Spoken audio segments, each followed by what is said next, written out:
So, bali guys, ito na yung natin lulutuin natin, pakbit. So, yun nga, nag-post tayo about dun sa uulamin natin na ngayong araw na to.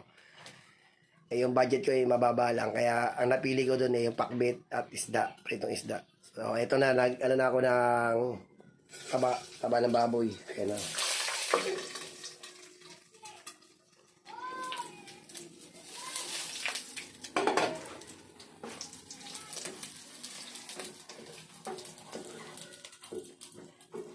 Yan. Ito yung isasawag natin sa pakbit. At babawasan na natin ng mantika to guys.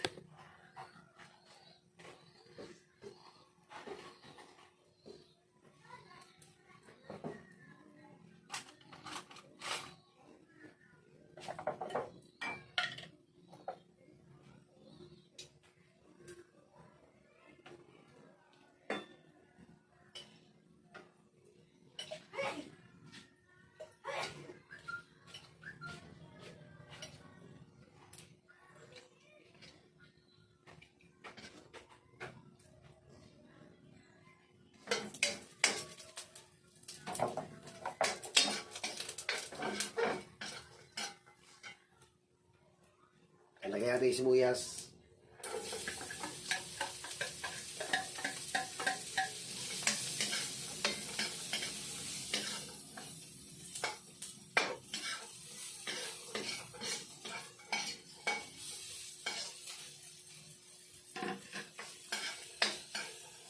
At yung gulay natin, hugasan natin yung gulay. Ayan. Yung pakbit natin guys. Gasa muna natin bago natin yung ilagay. So mga lagang ano lang to guys, mga kalahating kilo lang to yung lulutuin natin. Ito po.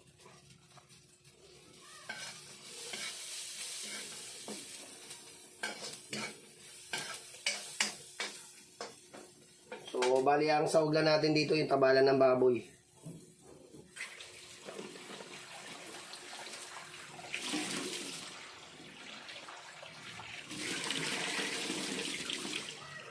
Yan, bali inuugasan ko lang yung kulay guys.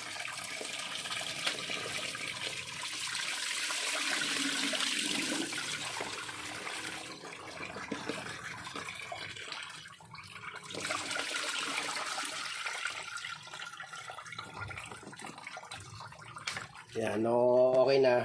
At ilalagay natin to.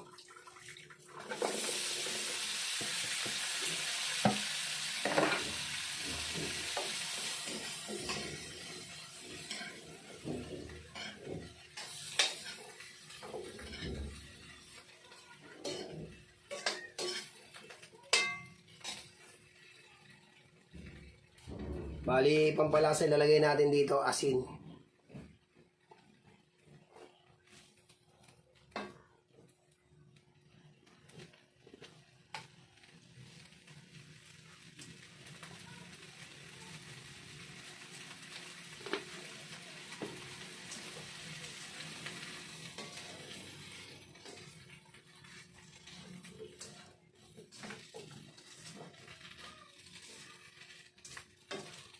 Yan, nalagay ko na yung yung pangalawang gata.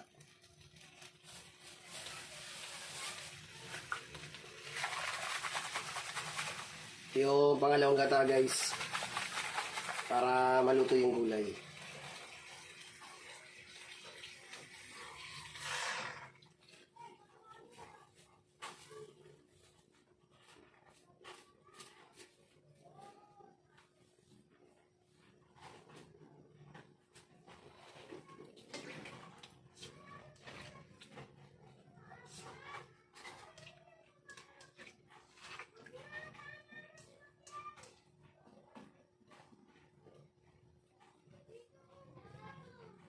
Yan, pakukuloy muna natin to guys, tatakpan natin.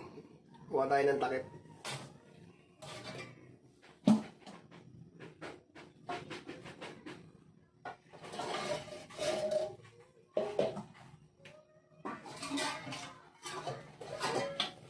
Yung pamalakasan natin takip. Bali, sasabunan ko lang to guys. Galing kasi sa ilalim ng lababo mamaya.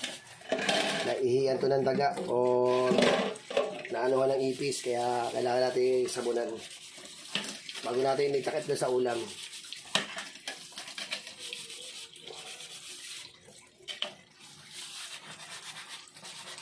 Ayan guys, sinasabunan ko lang guys.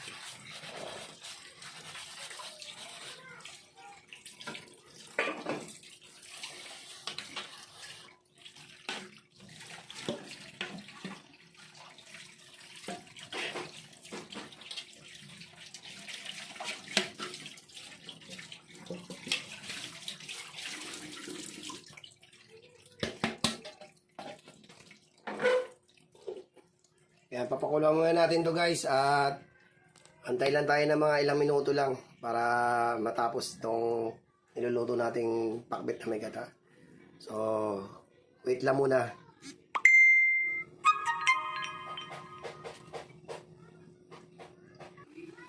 Ayan at guys, kumulo na tong ano natin, yung gulay natin. Lagyan natin to ng ano, ng tali.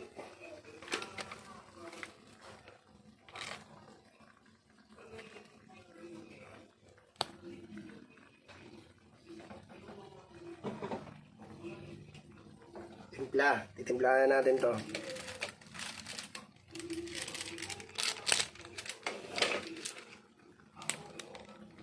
Lagyan natin ang sili, dalawa.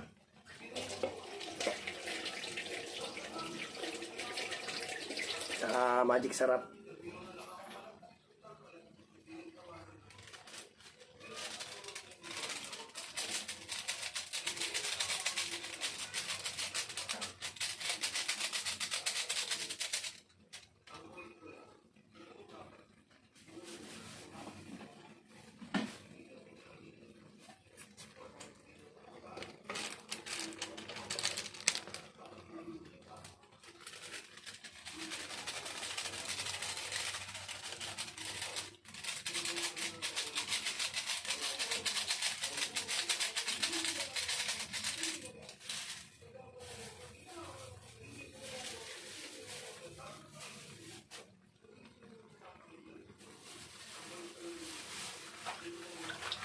Ito na yung pangalawang gata natin guys, talagayan natin.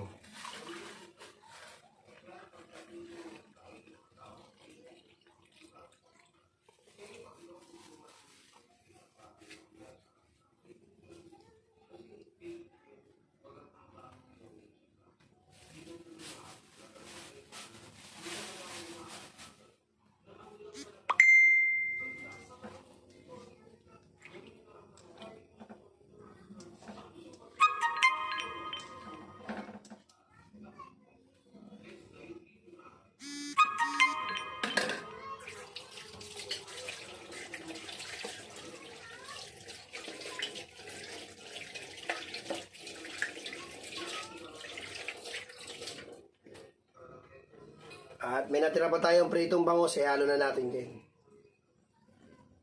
Yan guys, so tira natin. Halo natin to rito.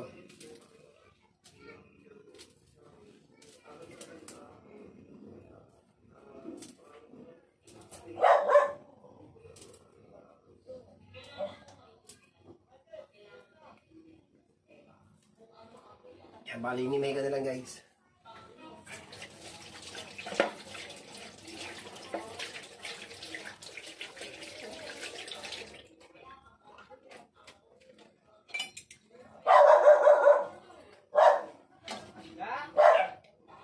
No. Oy.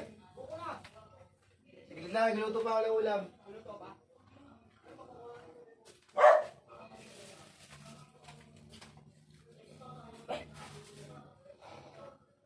Yan, pakukunin natin to yung gata at okay na to. Titingnan natin yung lasa.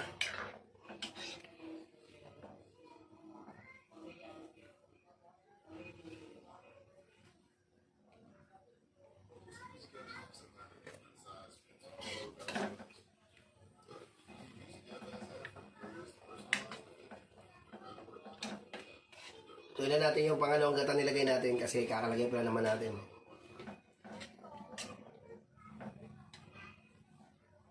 Yan, bali ano lang to guys. Yung ginastos ko rito, yung gulay natin halagang 40, yung taba ng baboy halagang 20, di 60. Tapos, yung sili, 2 piso lang naman yon. Almost ano lang to guys, wala pa tong 80 pesos tong ulam na to. Kita nyo naman, napakadami na.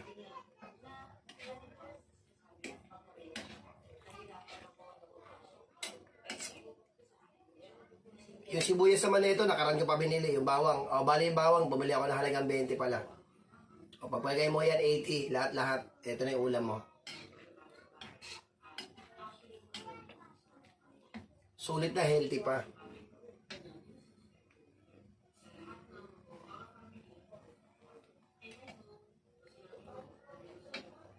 Okay to guys. Parami na naman kain natin na ito. Yan. Shoutout pala kay Ma'am Eva na taga-US, si Ma'am Eva Gripalda McCormick ha. At kay Ma'am Mikay Ortiz. Yan, shoutout sa inyo.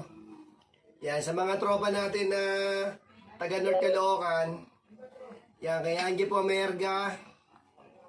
Yan, shoutout kay Angie Pomerga, kay Edgar Gregorio.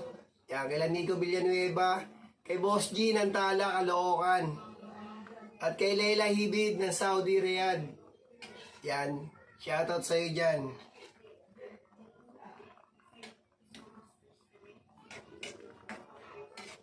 At kay Julius Mingoa na Phase 1 Grema. At kay Rex Andy Rojas. Yan, shoutout sa inyo guys. Kaya malapit na maluto yun yung... Kaya kahit hindi naluto tong sili, mas masarap to. Yan.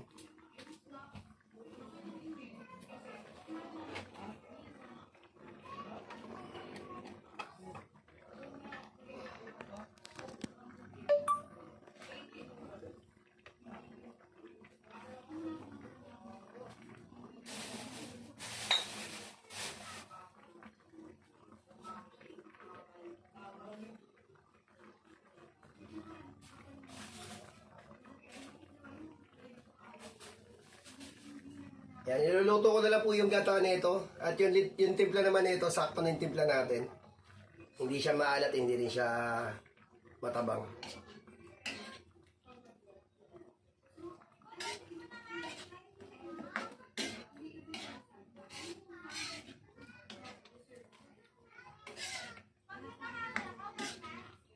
Yan, sa 80 pesos mo lang guys. Ito na.